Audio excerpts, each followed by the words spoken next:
오늘 우리가 살펴볼 말씀은 에베소 6장 24절입니다.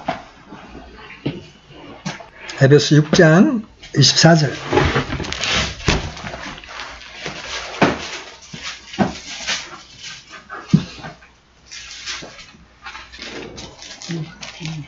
찾으셨으면 같이 읽습니다. 시작. 우리 주 예수 그리스도를 성실하게 사랑하는 모든 자들에게 은혜가 있기를 원하노라. 아멘. 제가 이제 지난주부터 신앙의 본질에 대하여 이렇게 좀 말씀을 드리고 있습니다. 우리가 이제 신앙을 해나가는 데 있어 가장 먼저는 어떤 인식을 갖는 일이 가장 중요합니다.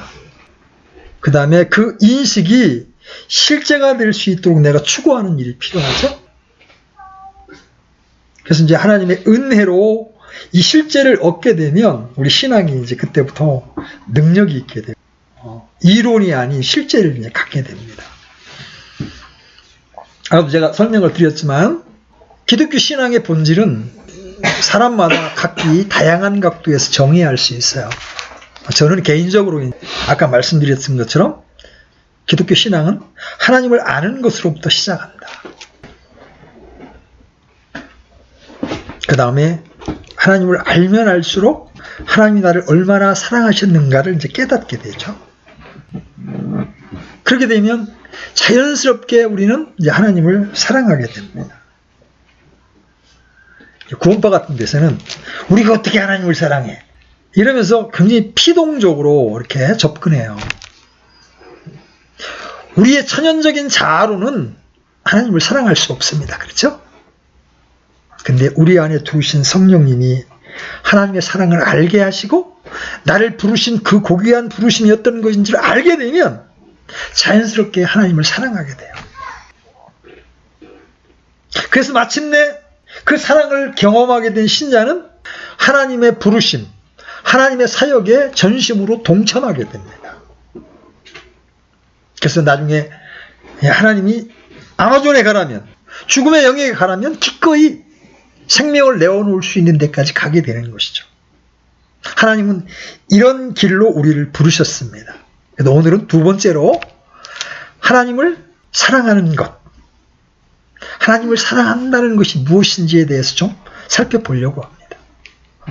여러분, 종교와 신앙은 다릅니다. 종교는 뭐예요? 이 한자가 참 기가 막혀요. 제가 자주 이런 비유를 들지만 이 종교할 때 이 종자가요, 위에 간머리변이라고 그래, 위에 있는 걸. 그 다음에 밑에 게 보일 시자야. 우리나라 이조 시대의 양반들은 이렇게 갓을 썼습니다. 그렇죠? 상놈들은 갓을 엄두를 못 냈어요. 그런데 자기 동네에서는 얼굴이 알려졌으니까 갓을 쓸 수 없지만 타 동네 가서 갓을 딱 쓰면 자기 본질은 변하지 않았는데 양반 흉내를 낼 수가 있죠. 그죠? 양반도 아닌데 갓을 쓰고 다른 사람에게 나는 이런 사람이라고 보여주는 게 종교예요. 본질은 변하지 않았는데. 반면에 신앙은, 우리 기독교 신앙은 이 신앙이라는 이 한자어를 파설을 해보면 이게 사람 인변의 말씀원이에요. 사람이 하나님의 말씀을 믿고 바라보면 그 실제가 이루어지는 거예요. 예수님께서 십자가에서 나를 위해 죽으셨고 그분의 피가 내 모든 죄를 씻어 놓았다는 하나님의 말씀을 내가 믿음으로 받아들일 때 내 안에 실제가 이루어지는 거예요.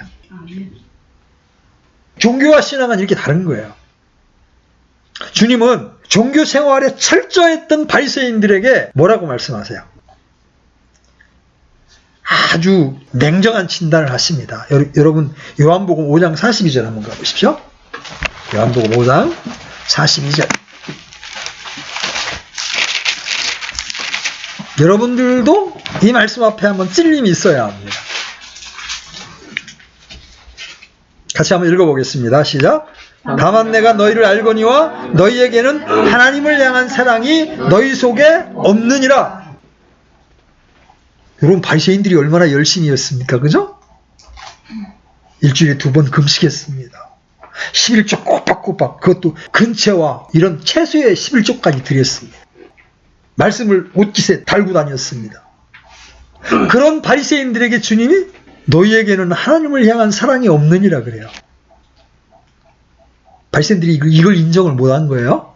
그러면 주님의 진단이 맞습니까? 바리새인들 스스로의 자기 진단이 맞습니까?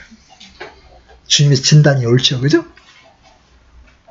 그런 면에서 신앙의 본질을 살펴보는 것은 대단히 중요한 거예요. 성경이 말하는 하나님을 사랑하는 것의 의미는 하나님이 목적이 되는 삶이에요. 여러분에게 좀 어려운 표현일 수 있어요. 하나님이 목적이 되는 삶. 여러분 자신이나 여러분의 가정이 목적이 되는 삶이 아니라 하나님이 목적이 되는 삶이 하나님을 사랑하는 것입니다. 그런데 하나님을 사랑하기 위해서는 우리는 먼저 우리를 향한 하나님의 사랑을 알아야 하죠. 그렇죠? 내가 하나님의 사랑을 모르는데 어떻게 하나님을 사랑해요? 그건 불가능한 거예요. 그래서 요한일서 4장에서는 이렇게 말씀하세요. 한번 가보십시다. 요한일서 4장 9절로 10절. 이 부분은 몇 주 전에 한번 설교를 했으니까 여러분들이 필요하면 사이트에서 한번 들어보시면 됩니다. 요한일서 4장 9절로 10절. 자, 같이 읽습니다. 시작. 하나님께서 자신의 독생자를 세상에 보내사 우리가 그분을 통해 살게 하셨은즉 이것 안에서 하나님의 사랑이 우리를 향해 나타났느니라. 우리가 하나님을 사랑하지 아니하였으나 그분께서 우리를 사랑하시고 자신의 아들을 보내사 우리의 죄들로 인한 화해연물로 삼으셨나니 여기에 사랑이 있느니라. 여기에 사랑이 있느니라. 아까 우리 로마서 5장 8절도 암송했잖아요.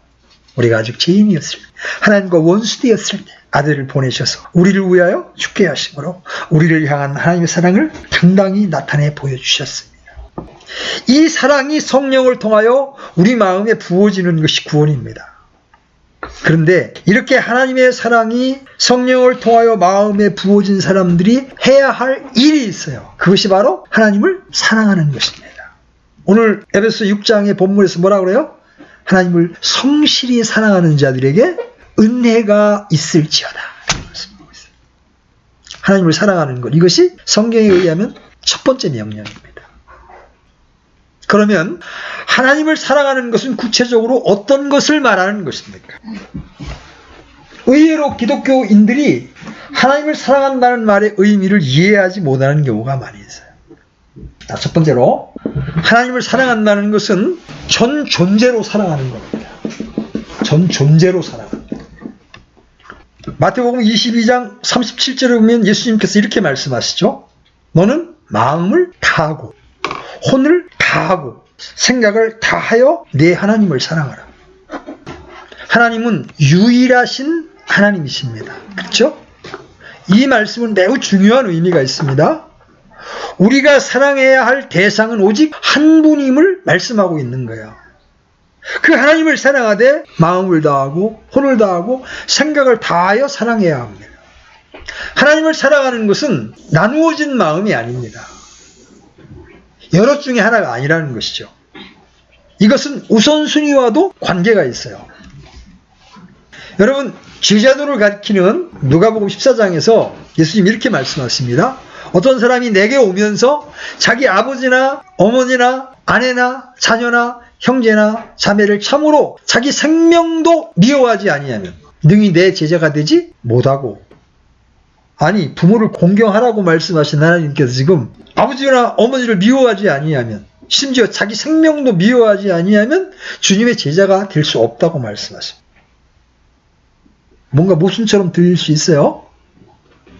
그런데 여기서 예수님이 제자가 되기 위해서 부모나 처자 등 모든 이들을 미워하라고 말씀하고 있는 게 아니죠. 이 말씀이 의미하는 게 뭐예요? 그것은 우리 신앙의 우선순위를 말하는 거예요.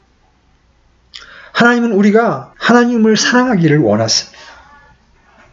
하나님을 사랑하는 것은 모든 것 위에 하나님을 두는 거예요. 우리는 다양한 것들을 하나님 위에 둘 수가 있죠? 그것들이 우리 인생의 우상입니다. 그게 자식일 수도 있고요. 돈일 수도 있고요. 명예일 수 있습니다. 그것들이 우리 인생의 우상이 되는 겁니다. 오늘날 대부분의 기독교인은 주님을 사랑한다고 말합니다. 그러나 모든 것 위에 주님을 사랑하는 것이 가장 우선이어야 한다는 거죠. 그렇지 않으면 엄밀한 의미에서 하나님을 사랑하는 것이 아닙니다. 오히려 하나님을 떠난 것이라고 말씀하십니다. 우리가 누군가를 사랑하면 사랑에 열정이 있게 되는 것처럼 우리가 하나님을 사랑할 때 열정을 갖게 됩니다. 그 열정이 없는 것은 하나님을 사랑하는 것이 아니에요. 우리가 하나님만 사랑하되 나누어지지 않은 한 마음으로 사랑하면 마음 안에 사랑의 열정이 있게 돼요. 두 번째, 하나님을 사랑한다는 것은 하나님께 삶의 주도권을 드리는 겁니다.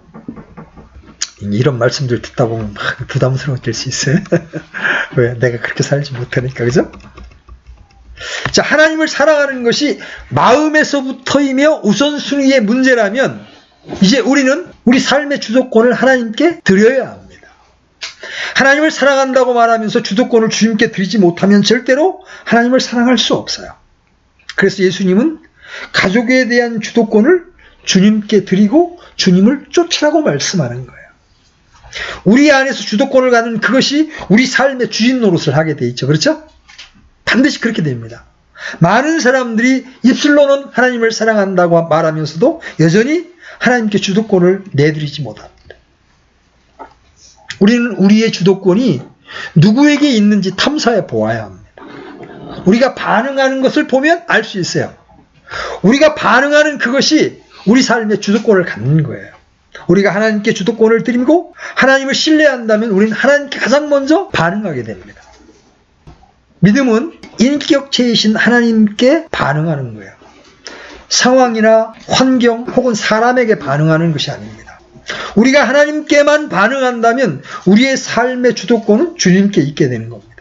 그분이 힘이시기 때문에 그분으로 인하여 기뻐하고 감사하며 문제 앞에서는 기도하게 될 것입니다. 그렇죠? 왜? 그분은 우리의 기도를 들으시는 분이에요. 그 기도의 응답이 예스로 오든 노로 오든 아니면 기다려라 이렇게 오든 하나님은 우리의 모든 것들을 알고 계시고 듣고 계십니다. 아멘?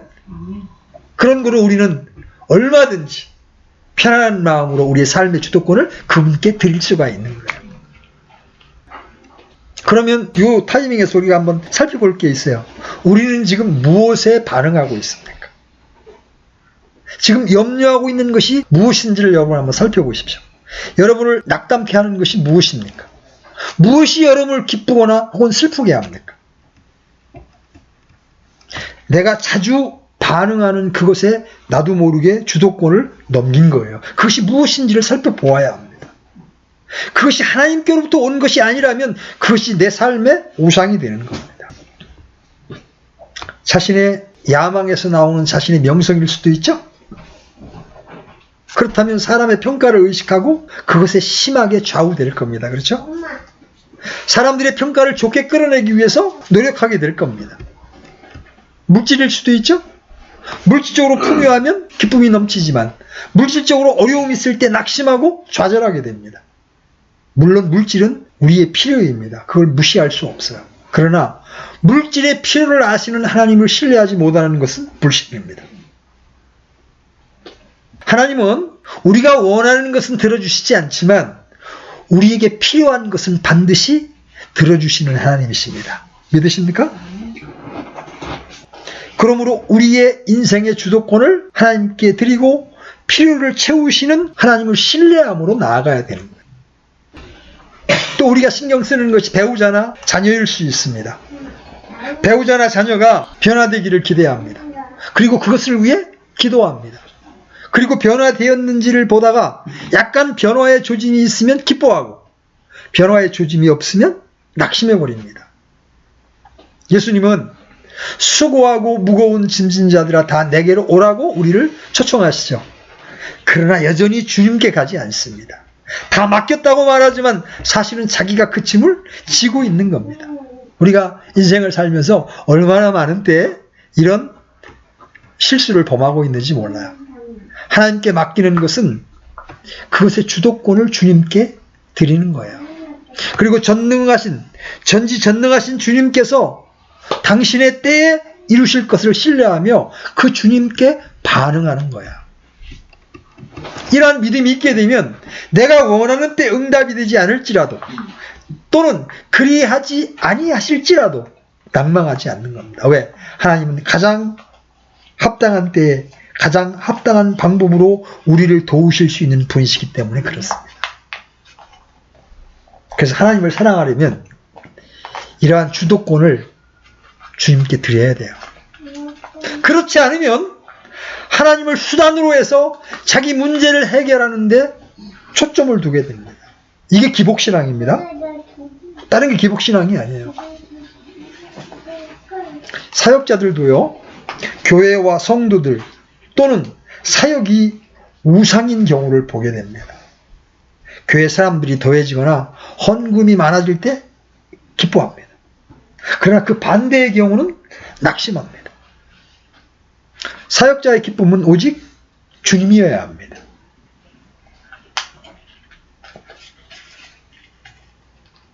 교회를 세우시는 분은 하나님이십니다. 그렇죠? 제가 많은 교회 안에 어려움을 겪으면서 견고하게 머물 수 있었던 건 딱 한 가지예요. 단 한 분의 영혼이라도 내가 섬겨 드려야 될 분이 있다면 인원수에 상관없이 모임 생활을 계속한다. 그게 아니었으면 아마 대전 모임 진작에 문을 닫았을 겁니다. 우리는 믿음으로 그것을 신뢰하며 친밀한 교제 가운데 순종해야 합니다. 그런데 많은 경우 자기가 짊어지려고 해요. 그 이면에는 뭐가 있어요? 야망이 있는 거예요. 그래서 교회도 어떤 사람에게는 우상이 될 수 있는 거예요. 여러분은 무엇에 반응하십니까? 그것이 우리의 인생을 흔들도록 놔둬서는 안 됩니다. 그것이 우리 삶의 우상이기 때문이죠.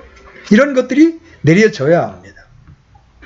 하나님을 사랑하고 하나님을 신뢰함으로 주도권을 주님께 드릴 때 안식과 위로는 자연스럽게 오는 거예요. 주님께 맡기지 않는데 어떻게 평안이 있어요? 주님께 맡기지 않는데 어떻게 위로가 있어요? 자, 세 번째, 하나님을 사랑한다는 것은 동시에 하나님을 두려워하는 것입니다. 우리 신앙의 우선순위가 주님이라면 하나님을 존중히 여기게 될 겁니다. 그것은 하나님을 경외하는 거예요. 하나님을 가볍게 여기는 것은 하나님 앞에 커다란 죄악입니다. 여러분, 엘리 제사장은 영적으로 타락한 시대에 하나님께 쓰임받은 사람이에요. 그렇지만 그는 하나님을 가볍게 여겼습니다.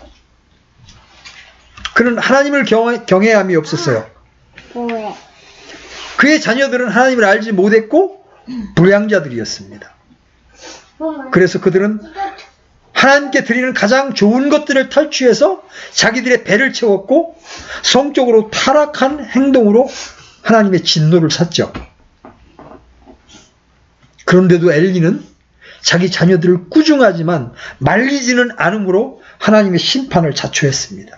그때 하나님께서 어떻게 선포하셨습니까? 여러분 한번 사무엘상 2장 30절 한번 보십시오. 사무엘상 2장 30절.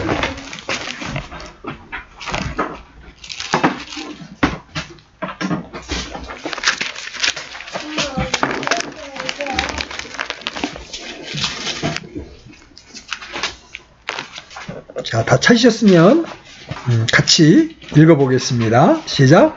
그러므로 주 이스라엘의 하나님이 말하노라. 참으로 내가 말하기를 내 집과 내 조상의 집이 내 앞에서 영원히 거리라 하였으나 이제 주가 말하노라. 내가 결단코 그리하지 아니하리라. 나를 존중히 여기는 자들을 내가 존중히 여기고 나를 멸시하는 자들을 소홀히 여기리라. 여러분, 엘리 제사장의 집안은 하나님의 약속을 받았습니다. 영원히 제사장으로 섬기게 될 것을 약속받았지만 그 약속이 파기될 것이라고 말씀하시면서 나를 존중히 여기는 자를 존중히 여기고 나를 멸시하는 자들을 내가 소홀히 여길 것이라고 선포하십니다. 이 얼마나 무서운 말씀입니까? 하나님은 구원받아 하나님의 자녀가 되었지만 하나님을 경외함이 없는 자들에게 하나님도 우리를 소홀히 여기시겠다고 말해요. 여러분, 이제 인간관계 속에서 누가 나를 아주 존중히 여겨주면 여러분 기분이 좋아요, 나빠요? 근데 투명인간 취급하면 직장에서든 가정에서든 그 사람이 아예 있는지 없는지 관심이 없으면 여러분 기분이 어떨 것 같아요? 요새 학교에서의 왕따, 아니면 직장에서 왕따, 이런 일들이 그래서 일어나는 일들이잖아요. 그죠? 근데 사람을 존중히 여기지 않는 것은 그렇다 치더라도 자기를 구원하신 우주의 전능자를 경홀히 여긴단 말이에요. 구원받았다고 하는 사람들이. 무서운 거예요. 이것은 단순하게 하나님을 기쁘시게 하지 못하는 정도가 아니라 하나님의 진노를 불러일으키는 거예요. 어떤 사람들은 하나님을 사랑한다고 말하면서도 하나님을 경외함이 없어요. 하나님을 두려워함이 없어요. 저는 그런 적이 없는데 보세요. 여러분 자주자주 여러분이 하나님의 말씀을 읽고 설교를 듣습니다. 그런데 여러분의 삶의 변화가 없습니다. 뭐예요? 그거는 여러분이 하나님께서 여러분에게 말씀하시는 것을 존중히 여김이 없다는 거예요. 그냥 한 귀로 듣고 한 귀로 흘려버리는 거예요. 여러분 하나님의 말씀을 경홀히 여기는 것이 바로 하나님을 경홀히 여기는 겁니다. 그렇죠? 하나님의 말씀을 중하게 여기시고 한 말씀 한 말씀 앞에 여러분이 떨어야 합니다.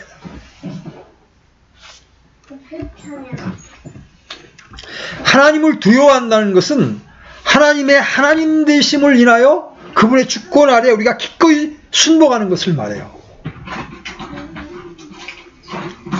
그리고 그분의 길로 걷는 것을 말합니다. 근데 여러분 이거는 하루아침에 되지 않습니다.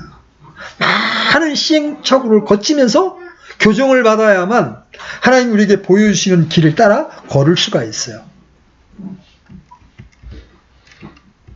네 번째,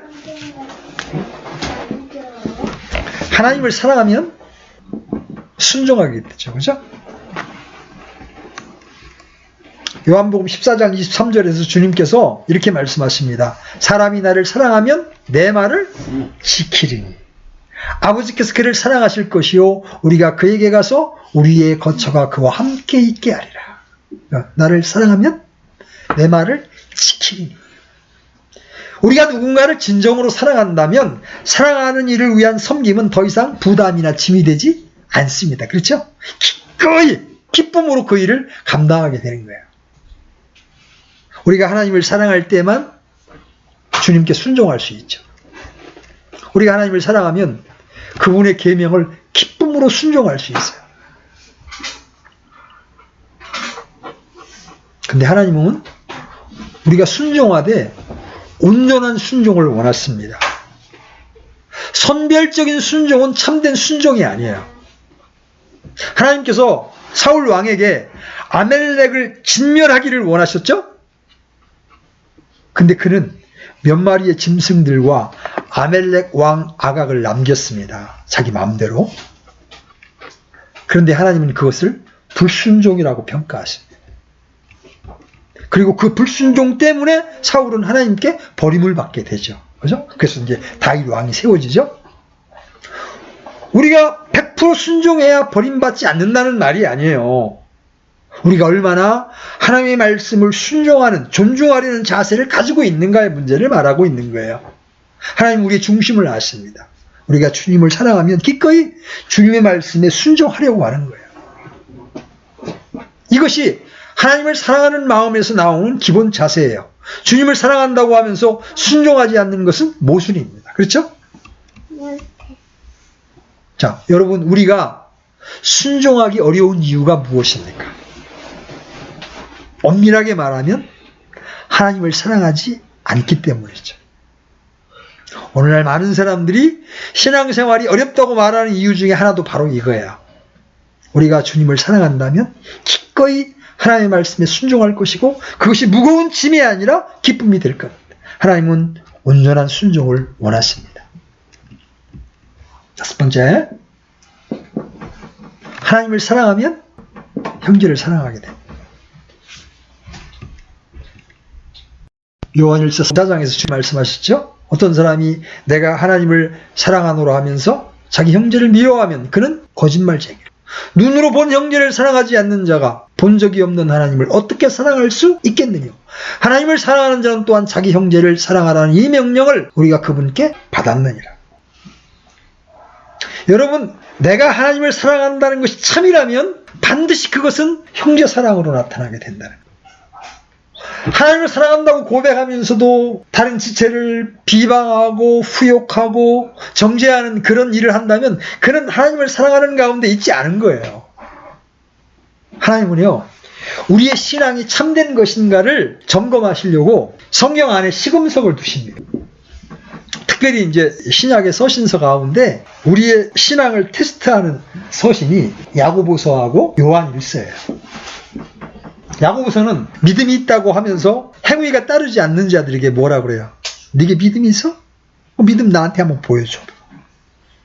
믿음이 있다고 말하는데 믿음의 행위가 나오지 않는다고 하면 그 사람의 그 믿음의 고백은 참이다 아니다? 아니다. 요한일서에서 하나님을 사랑한다고 말합니다. 주님을 찬양합니다. 주님을 사랑합니다. 입술로는 화려한 고백을 합니다. 그런데 나를 힘들게 한 형제나 자매에 대해서 조금도 참지를 못합니다. 사나워집니다. 비방합니다. 그러면 그 사람 안에 하나님의 사랑이 있다는 것이다? 없다는 것이다? 없다는 것이다. 하나님은 속지 않았습니다. 여러분 성경 한 구절 한 구절을 세심하게 여러분에게 적용해 보십시오. 그러면 우리가 드러나게 됩니다. 우리가 드러나야 고칠 길이 생기는 거예요. 그렇죠? 하나님 제게는 하나님을 향한 사랑이 없습니다. 그래서 지체들을 사랑하지 못합니다. 하나님 저를 불쌍히 여겨 주시옵소서. 그러면서 하나님의 사랑을 추구하게 되죠. 오늘날 김계임 진영 안에 자기가 모였던 모임이 시시하다고 여기저기를 전전하면서 판단만 하는 사람들이 너무나 많아요. 그러다가 이제 갈 데가 없다. 다 시시해서 그래서 나홀로 신앙하는 사람들도 이제 많아졌어요. 이 모든 현상들이 왜 일어나고 있는 겁니까? 하나님을 사랑함이 없기 때문에. 저는 교파교회에 있어도 그가 예수님을 믿는다고 고백하면, 구원받았다고 고백하면 그렇게 이뻐. 왜? 저 사람 안에도 하나님이 일하셨구나. 저 영혼을 얻으셨구나. 비록 교리적인 관점에서 우리와 일치하지 않을 수 있지만 하나님의 사람이라는 사실 하나만으로도 기쁘단 말이에요. 근데 그게 없어. 시시해. 저 형제 시시해. 저 자매 시시해. 내가 모일 모임이 없어. 하나님을 사랑함이 없는 거예요. 본인들은 최고의 신앙을 하고 있다고 착각하고 있지만 사실은 어둠 속에 거하고 있는 겁니다. 자, 여섯 번째로 하나님을 사랑한다는 것은 하나님을 전 존재로 의지하는 겁니다. 여러분 누군가를 사랑한다면 그 사람의 말과 행동을 다 믿게 되지 않아요? 그죠? 그래서 사도 바울이 고린도전서 13장에서 사랑의 속성을 정의하면서 사랑은 모든 것을 믿으며, 모든 것을 믿으며, 물론 사람은 믿음의 대상이 아닙니다. 그렇지만 내가 그 사람을 사랑하면 그 사람이 한 일을 믿어줘요. 자기 부모들은 어때요? 우리 자식이 그럴 리가 없는데, 그죠? 왜? 내가 내 자식을 사랑하기 때문에 내 자식을 신뢰한단 말이에요. 우리가 하나님을 사랑한다면 당연히 그분의 말씀을 믿고 신뢰하게 되는 거예요. 하나님은 전지전능한 분이심을 여러분 믿으시죠? 그래서 하나님을 사랑함으로 신뢰하는 당신의 백성들을 결코 실망시키지 않는 분이십니다. 가장 선한 길로, 가장 완전한 길로 인도하십니다. 다윗은 그의 삶의 경험을 이렇게 기록하죠. 오 나의 힘이 되시는 주여, 내가 주를 사랑하리라. 자, 지금까지 제가 하나님을 사랑한다는 말이 어떤 뜻을 가지고 있는지를 몇 가지로 한번 정리를 해봤습니다. 이렇게 하나님을 사랑하게 되면 신자에게 어떤 복이 임하게 될까요? 이런 하나님을 사랑하는 삶을 살게 되면 임하는 복이 있어. 그게 첫 번째가 오늘 본문이에요. 오늘 에베소 6장 24절 우리 주 예수 그리스도를 성실히 사랑하는 모든 자들에게 은혜가 있기를 원하노라.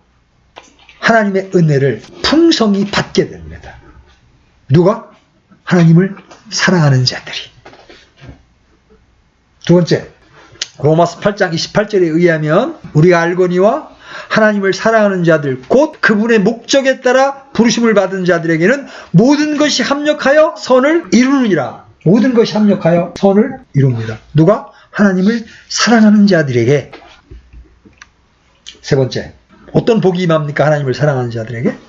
시편 145편 20절 주께서 자신을 사랑하는 모든 자들을 보존하시나 모든 사악한 자들은 멸하시리로다. 당신을 사랑하는 자들을 보존하시겠다고 약속을 하세요. 여러분, 하나님의 손길에 보호를 받기를 원하십니까? 하나님을 사랑하십시오. 네 번째, 잠언 8장 17절에 나를 사랑하는 자들을 내가 사랑하나니 일찍 나를 찾는 자들이 나를 만나리라. 하나님을 사랑하는 자들을 하나님이 만나주십니다. 여러분, 말씀을 읽을 때, 기도할 때 하나님을 사랑하는 삶으로 말씀을 읽고 기도하면 하나님 우리의 삶 가운데 만나주십니다. 그분이 나타나셔서 하나님이 살아계신 것을 분명하게 보여주신다. 여러분, 여러분이 하나님을 사랑함으로 하나님의 은혜를 풍성히 누리고 모든 것이 합력하여 선을 이루게 되고 하나님의 보호를 받고 하나님을 만나게 되면 이것보다 더 부러운 인생이 여러분 있겠습니까? 이 최고의 복이잖아요. 여러분, 세상보다 이 일에 여러분의 인생을 투자하시기를 바랍니다. 아멘? 나중에 주님 앞에 섰을 때 저 주님을 사랑한 게 하나도 없었습니다. 여러분, 이렇게 쓰면 어떻게 되는 거예요? 그죠? 불 가운데서 받는 것과 같은 구원을 받는 거예요. 그죠? 근데 마지막으로 결론을 맺으면서 이렇게 하나님을 사랑하려면 하나님을 알아야 되겠죠. 그죠? 하나님의 사랑을 알아야 되겠죠. 하나님과 친밀한 교제가 있어야 되겠죠. 그래서 바울이 에베소 3장에서 에베소 신자들을 위해서 기도합니다. 믿음을 통해 그리스도께서 너희 마음속에 거하게 하시고 또 너희가 사랑 안에서 뿌리를 내리고 털을 잡아 모든 성도들과 함께 너비와 길이와 깊이와 높이가 어떠함을 능히 깨닫고 지식을 뛰어넘는 그리스도의 사랑을 알아 하나님의 모든 충만하심으로 충만하게 되기를 구하노라. 우리가 그리스도의 사랑을 아는 것이 이렇게 중요합니다. 바울은 지식을 뛰어넘는 초월하는 그리스도의 사랑을 아는 것을 위해 기도하고 있습니다. 우리가 신학적 지식으로 만족해서는 안 됩니다. 그 사랑을 알게 되므로 진정한 평안과 안식을 얻어야 되는 거예요. 그때 하나님의 충만하심으로 우리가 충만케 되는 거예요. 하나님을 아는 만큼 하나님을 사랑할 수 있어요. 그래서 여러분, 하나님을 알기를 구해야 합니다. 주님의 사랑과 마주칠 때까지 전심으로 그분을 구해야 합니다. 그때 우리는 하나님을 사랑하는 삶을 살아갈 수 있게 되고 그러한 삶을 살게 되므로 우리는 하나님이 예비하신 이 놀라운 은혜와 축복을 누리며 살 수 있게 되는 것입니다. 이 땅에서 이런 삶을 살게 되기를 바라시고 오늘도 우리를 그런 삶으로 초청하고 계십니다. 우리 모든 형제자매님들이 하나님을 사랑하는 자들로 변화되고 전진할 수 있게 되기를 바랍니다. 아멘? 기도합시다. 하나님 아버지, 오늘도 주의 첫날 구별해 주셔서 우리 함께 주님의 이름으로 모여서 주님의 말씀 안에서 교제할 수 있도록 이끄신 은혜 앞에 감사를 드립니다. 참 우리가 얼마나 하나님을 모르는지 모릅니다. 우리의 하나님을 향한 사랑이 얼마나 부족한지 모릅니다. 이 시간 말씀을 통해 우리의 어떠함을 보여주셨사오매 우리 신자들이 날마다 주님 알기를 구하고 주님의 사랑을 깨닫기를 구해서 그 사랑이 우리 마음에 충만히 부어지고 이제 우리도 주님을 사랑할 수 있는 자리, 그 자리까지 우리가 전진할 수 있게 되기를 원합니다. 주님, 우리의 삶 가운데 이러한 것들을 섬세하게 가르쳐 주셔서 우리 모든 지체들이 하나님이 주시는 복을 누리며 인생을 살다가 주님 앞에 설 수 있게 은혜를 베풀어 주시옵소서.